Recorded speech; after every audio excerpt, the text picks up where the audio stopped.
So here's a problem that really bugs a lot of leaders and professionals and experts.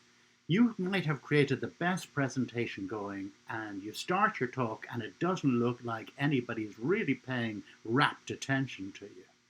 And that's a problem because here's the truth: if people don't connect with you literally within seconds as opposed to minutes, oftentimes they won't pay attention to you at all and they may just check out. And that's a waste of your time and their time. So, how do you start a presentation so that people are on board just as quickly as you can? Well, there are many great ways that you can start a talk, but amongst those, my favorite is always to start with a story if I can. And that's because we humans, we pretty much everything that you learn, cradle to grave, comes from stories. We love telling stories, we love hearing stories, and we're also more likely to remember stories. But they also create really quick emotional connection with your audience.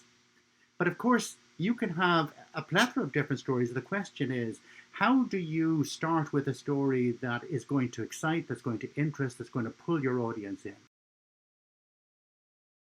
Well, here are two things I would suggest to you. The first thing is, make it your mission to see, can I start as quickly as I can where something has happened to somebody that the audience can care about? Because if you can do that, that will cause your audience to think, oh, that's interesting. I want to know more about that.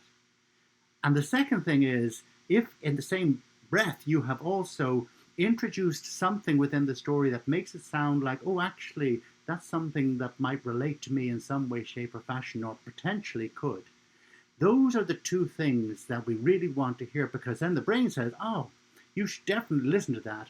You might learn something. If you can start in that way, I promise you're setting you and the audience up for an awesome experience. Here's to your fabulous speaking.